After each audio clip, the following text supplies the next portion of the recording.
Bonjour à tous, je vous retrouve aujourd'hui pour vous proposer un petit top 5. J'avais envie de vous parler un peu des livres qui ont changé ma vie, ou en tout cas changé ma vie de lectrice. Vous allez voir que j'ai un peu triché parce que en tout j'ai mis un peu plus que 5 livres, mais c'est vrai que c'était assez difficile de faire un choix. Donc je vous propose de découvrir ce classement. En 5e position, j'ai choisi de vous parler des livres qui m'ont incité à commencer les vidéos. Donc il y a 2 livres qui m'ont donné envie de me lancer sur YouTube. Il s'agit de La vie devant soi de Romain Gary et Le grand cœur de Jean-Christophe Rufin. Ce sont 2 livres que j'ai découverts il y a maintenant plus de 3 ans.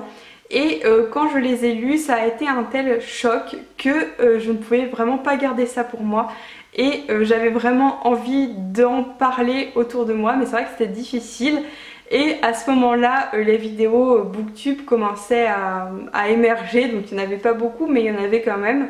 Et je me suis dit que ça pouvait être vraiment un moyen très efficace de parler plus facilement de cette passion. Ça a été des livres qui aujourd'hui font encore partie de mes livres préférés parce que ils ont vraiment une résonance très très forte. Je les considère tous les deux comme des chefs-d'œuvre.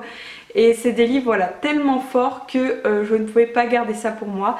Donc en quelque sorte ils ont vraiment changé ma vie parce que comme je vous le disais, en commençant les vidéos, j'ai eu un nouveau rapport avec la lecture, avec la critique littéraire.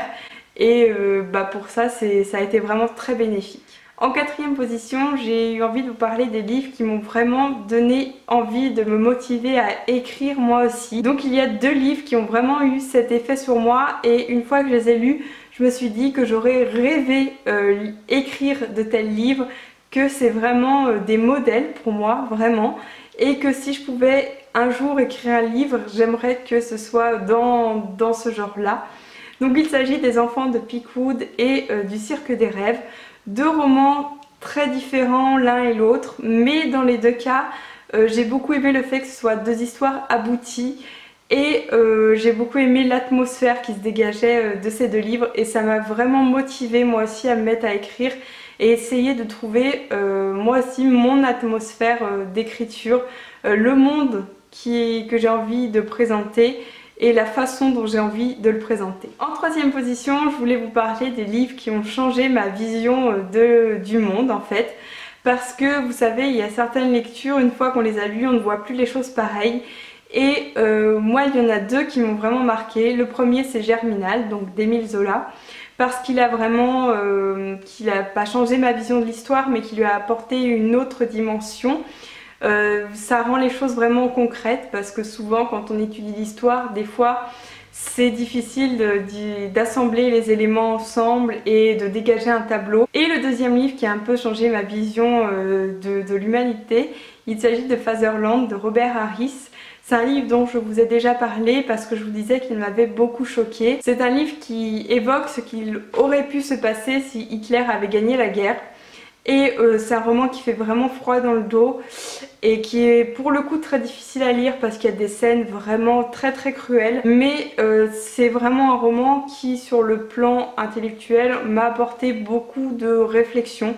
Et aujourd'hui encore, il me reste en mémoire alors que je l'ai lu il y a très très longtemps. Ensuite, dans un registre un peu plus léger, je voulais vous parler en 2e position des livres qui m'ont fait aimer la lecture.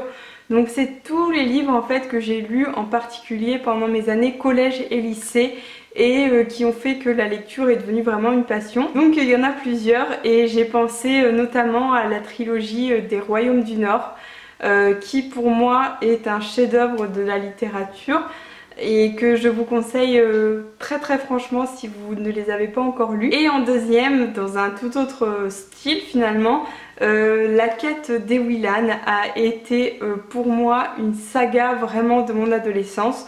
Donc l'auteur Pierre Bottero est malheureusement décédé il y a quelques années et ça a été vraiment un choc quand je l'ai appris parce que pour moi voilà ça a vraiment été aussi une des sagas de mes années collège, de mes années lycée. Et même si celle-là je la conseille plutôt à un public assez jeune parce que quand j'étais en première j'en voyais déjà un peu les limites, donc plutôt à un public de collégiens, mais quoi qu'il en soit c'est vraiment des très bonnes sagas et qui m'ont marqué parce que ça a vraiment ancré la passion de la lecture chez moi. Et enfin, en première position, je devais évidemment vous parler des livres qui m'ont fait débuter la lecture.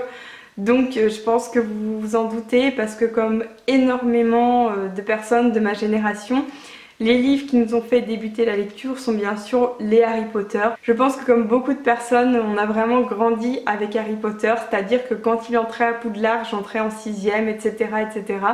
Et le dernier tome est sorti quand j'étais dans mes années de première terminale. Donc c'est vraiment particulier d'avoir grandi avec. Et c'est vraiment le premier roman, Harry Potter à l'école des sorciers, que j'ai lu pour moi-même, en dehors du cadre de l'école, et qui m'a fait vraiment voir la lecture autrement que de la façon dont on la voyait à l'école.